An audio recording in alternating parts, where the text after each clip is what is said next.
Because the thing is, I have gone through so much damage and trauma and have such a thick skin. LGBTQ community, like be a lesbian or something. That's a challenging character. Tell people that it's not about the hardest person who works the hardest or person who works the smartest. It's about the person who's always hungry. How hungry are you?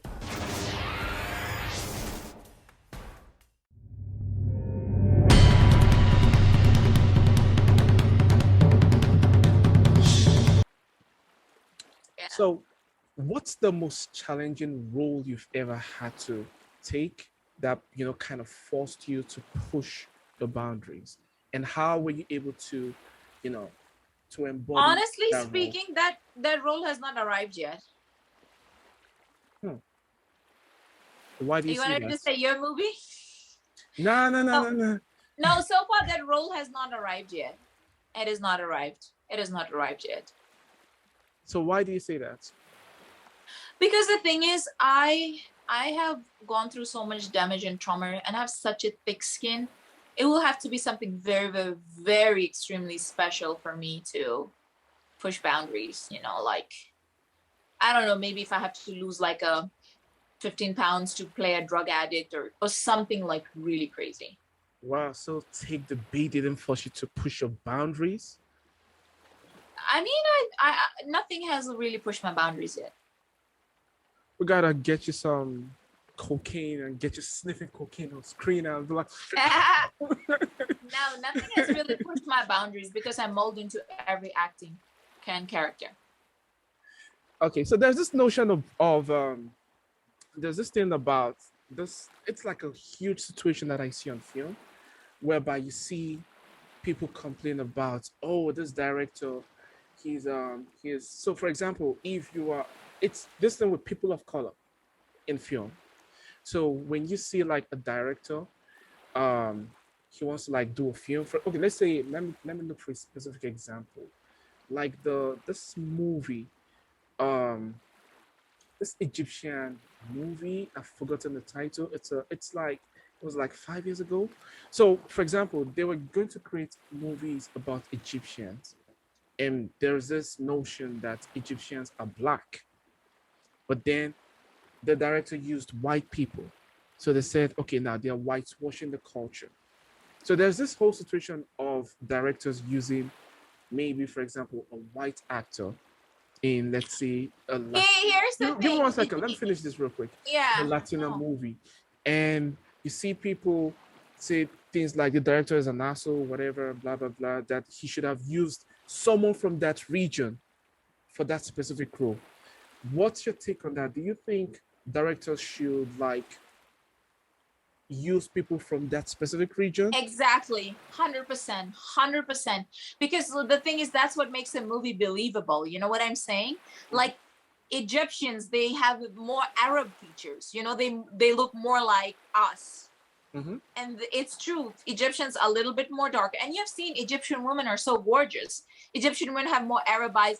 Egyptians and Indians, like, and Pakistanis, Arabs, they look similar. You can't use white people for that. Like, what is wrong with you? You know what I'm saying?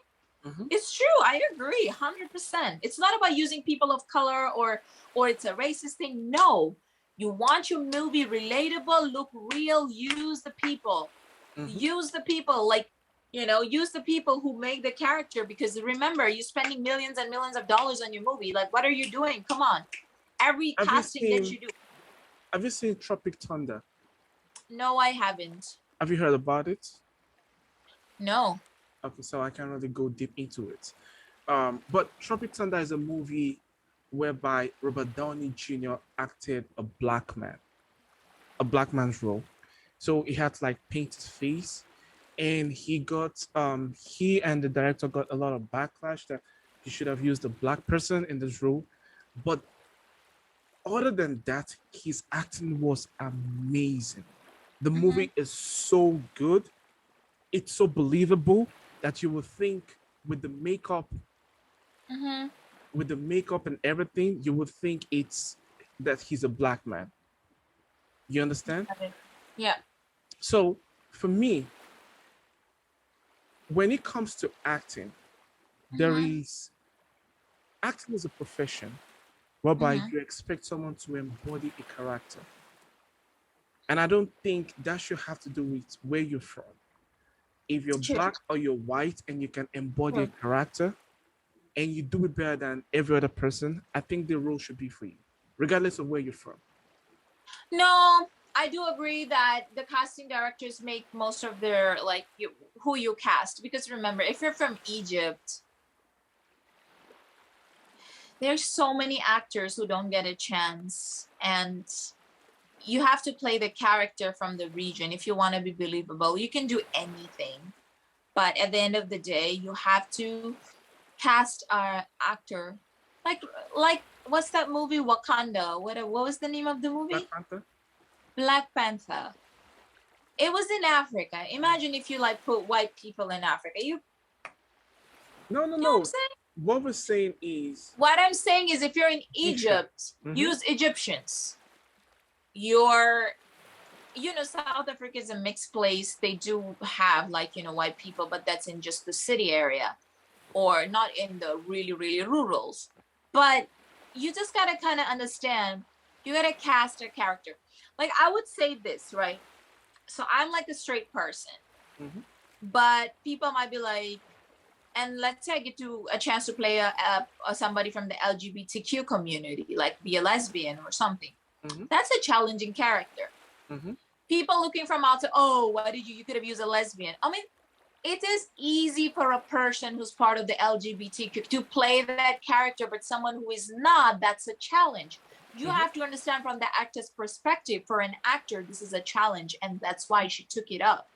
Not because, so in that way, sometimes, listen, you cannot please everybody. You just have to do what you got to do to make it work.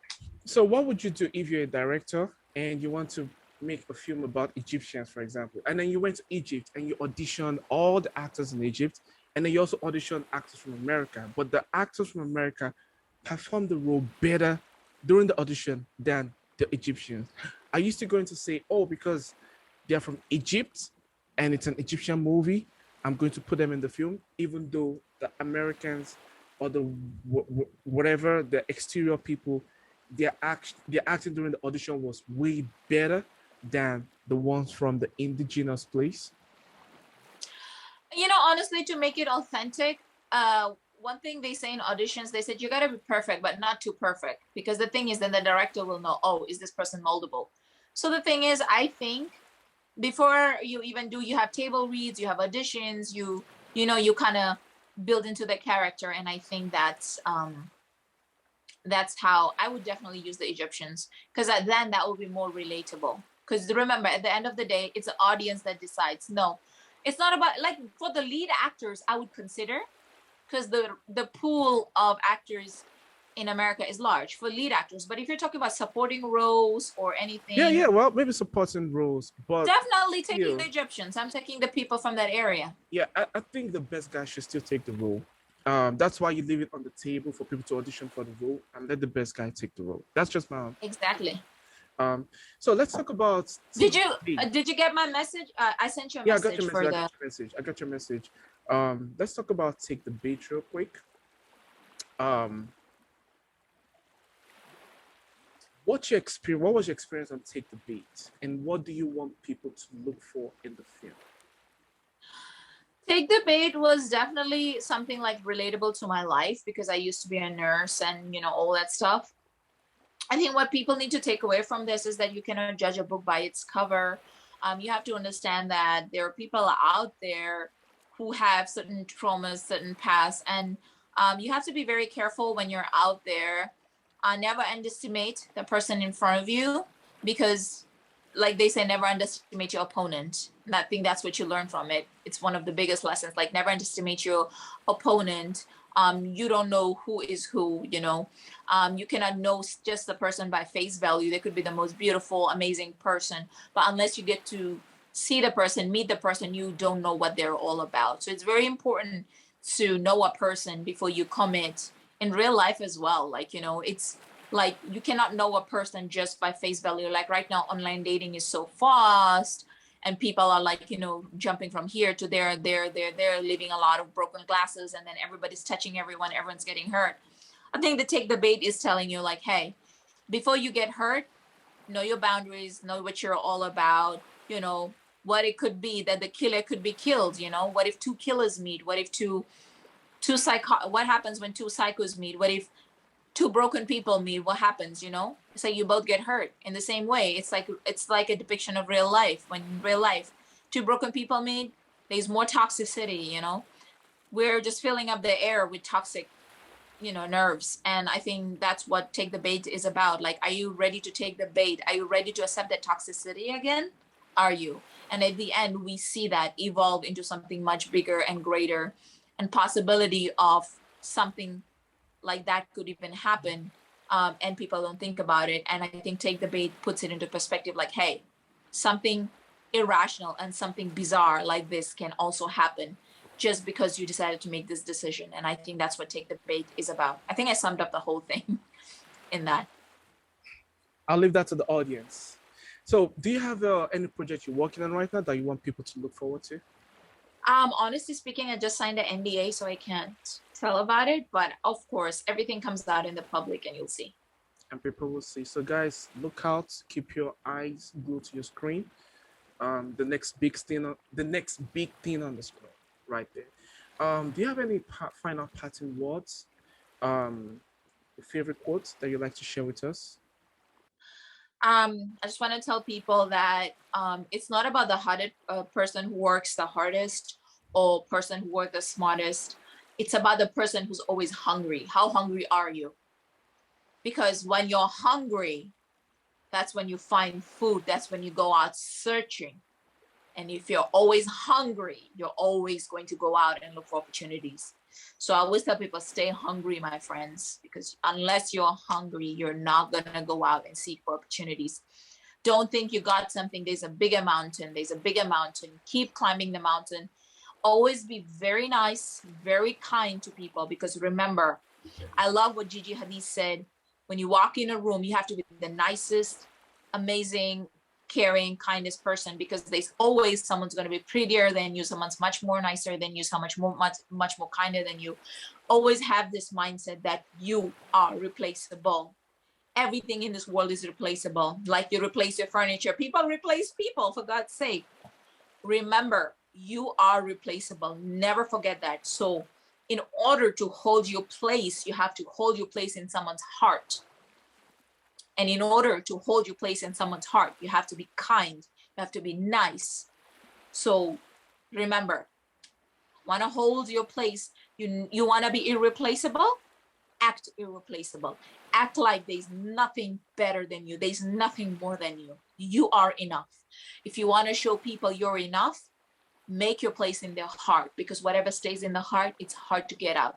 Even if they do try to replace you, always have made a place. You basically, you can say in a simulated form, you stay in someone's heart. So remember that.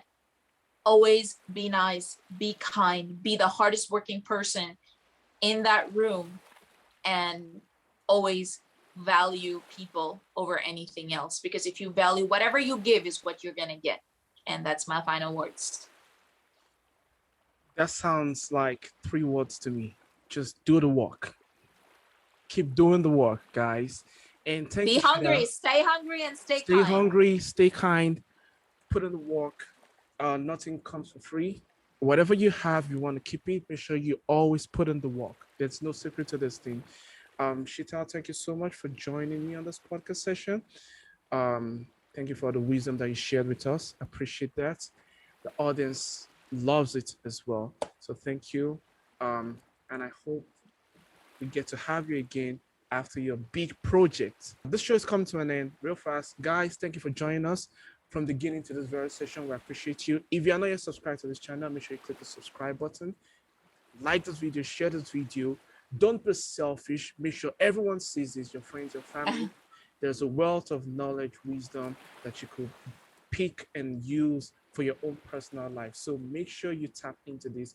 We're not just putting out this content just for the fun of it. No, we're doing it so you guys could use it to improve your life. So guys, remember to always be your best self. Take care, everyone. Bye.